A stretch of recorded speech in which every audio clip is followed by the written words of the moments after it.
Now we have the amazing follow-up to Troll 1, Troll 2. We finally get to find out what happened to the Potter family after the whole apartment fiasco. Psst, hey, no we don't. Well, what's that? They're not in this movie. It doesn't focus on them at all. Oh, they're not in this movie and there's a new family? Well, I guess that's fine. I guess we'll get some more backstory regarding Turok and Eunice. No, you won't. I'm sorry? They're not in it. They're not in it either? No, there's a new witch. Oh, there's another witch. She's not good either. Oh, a bad witch. And she's also a bad actor. Oh, okay, sorry, a witch that's a bad actor. Oh well, as long as Phil Fondacaro is back to play the troll and we get more... He's not in it. Oh, god damn it. Okay, so Troll 2 isn't an actual follow-up to Troll 1. Those familiar with these films are sure to already know that, but I want to bring any potential newcomers up to speed. Troll 2 was originally titled Goblins, because the main movie monsters are goblins and not trolls. This film was written and directed by Claudio Fragasso, an Italian filmmaker. Fragasso used the pseudonym Drake Floyd because he thought it was a cool mix of the Chinese Zodiac and his favorite band. Anyway, that has nothing to do with the movie, but I thought I would mention it to help set the tone of the film. In any case, the film was shot in the US, and American distributors thought it would be a good idea to market this movie as a sequel to the 1986 film Troll. Good idea or not, I'm glad this movie was released, because it's one of the best definitions of so bad it's good films out there. And if you don't believe me, check out the documentary they made on it called Best Worst Movie. I don't know if that's the title that Troll 2 still deserves, but it did at one point. Alright, I'm getting way off topic here. Let's talk about the plot. The film begins with story time between Grandpa Seth and his grandson, Joshua. Think Princess Bride, but god-awful. Seth tells a story of little troll-like creatures known as goblins. I'm sorry, I'm still trying to tie the two movies together. Anyway, the goblins find some humans in the woods and feed them poisoned food in order to transform the humans into plant-like substances. This is so the goblins can eat the humans. Why is this important? Because Joshua's dad, Michael, signed his family up for a home exchange program. Because that's a real thing. Michael plans this exchange with a family in Nilbog. Say, you guys ever see The Son of Dracula? No reason, just asking. To keep this review short, since this movie has been discussed ad nauseum, Nilbog is the home of actual goblins. Not sure how anyone couldn't figure that out, but moving on. Joshua prevents his family from consuming anything while they're there by literally pissing on hospitality. He also ventures around the town to figure out how to get his family out of the situation that they're in and stop the goblins. There's also a plot point with Joshua's sister and her boyfriend mixed into the main plot, and it's a little ridiculous to say the least. The boyfriend, Elliot, likes to hang out with his friends. A lot. This is the problem for Holly, Joshua's sister. Elliot was originally going to tag along with the family, sans friends, but then he brought them along anyway. Whoops! The friends get into their own shenanigans in the town and mostly end up dying or buried in popcorn. Speaking of deaths, Troll 2 was originally intended as a family-oriented horror film and wasn't supposed to feature blood. As such, none of the characters that are killed bleed blood when they're being killed. Instead, they bleed a green substance. I honestly think that's more disturbing than the sight of blood, but maybe I'm the weird one. The deaths are where this movie shines, though. Well, that and the bad acting. You see, the goblins are vegetarians. As such, they can't eat meat. To get around this, they use their poison to convert flesh and bone to a vegetable liquid.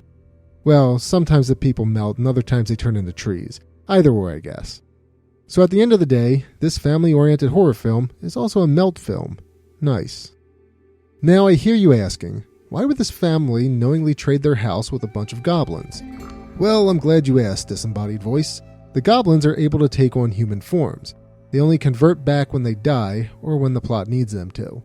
So how does this family defeat these vegetable-loving monsters? Why, with a double-decker bologna sandwich. That's how. Joshua takes a bite of that bad boy, touches Stonehenge, which is in Nilbog by the way, and the goblins die. Now, if all of this sounds made up and like a fever dream, well, welcome to the world of So Bad It's Good films. This film is rife with ridiculousness, and production problems apparently. The cast was all American actors. Well, American anyway. The production crew was all Italian. While the Italian crew spoke a little English, it wasn't enough to accurately convey what the director wanted. The weird dialogue from the film was written in broken English, and most of the cast claims that they were told to read them verbatim, as opposed to acting them out. The English cast even mentioned that they would help correct errors, but they were turned down. Fragasso is on record with saying that this isn't true, but I 100% believe the cast on this one. Mostly because no one would intentionally want this. Fragasso has also gone on record with saying that the crew were bad actors, when the English cast pretty much stated this from the get-go, they weren't actors. Apparently the script was also given to the cast scene by scene, so that didn't help anything. So going back to the cast for a moment, like I already mentioned, most are not really actors. I'm not saying that to be discouraging or anything, but a majority had auditioned to be extras and were given the main roles. Take the father role, Michael, for a moment. He's played by George Hardy, and can you guess what his first movie was? The story goes that he showed up to audition just to see what would happen, and he landed the leading role. And you know what? You can't piss on that. In fact, that line landed him the role. Apparently he was a dentist. Not sure if he still is, but good on him. Similar things happened for the rest of the cast as well. One more fun fact about the cast, there's a Nilbog store owner that was chewing the scenery with a weird performance. Rumor has it, he wasn't acting. He was a mental patient that was high on pot. Jeez, Troll 2. Last thing I'll mention about the film itself is that it was written by Fragrasso's wife, Rosella Drudy. Rosella wrote the script about evil vegetarians because a lot of her real-life friends had become vegetarians, and that apparently hurt her on a personal level. She suffered so much emotional damage that she unleashed this movie on an unsuspecting public. I assume those friends aren't friends with her anymore, but I can't confirm. Since Troll 2 came out, and since its popularity rose from the internet/documentary, the film has been referenced in a bunch of different media. Here are a few. There is a school called Nilbog High in Guitar Hero 2, which serves as a venue to perform. Skylanders Trap Team has a pretty clever reference to Troll 2. The main game features several different trolls throughout the series. Trap Team in particular has a troll character named Lort, and as you know, Lort spelled backwards is Goblin. No, wait a minute. Anyway, the last reference I have is a more recent one.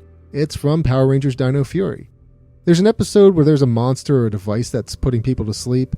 The Rangers wake up a group of people that were affected by the sleeping gas from this monster or device.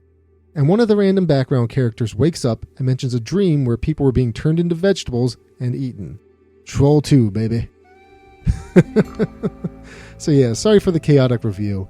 Troll 2 has been covered by a wide variety of reviewers, so I wanted to do something a little different. Troll 2 was followed up by 2 films, both called Troll 3. Well, both those films are called Troll 3 as alternate titles. One of those films is a part of the Hyp3r series, a sword and sorcery film. The other is a horror film that goes by many names. Find out all those names and more by tuning in tomorrow.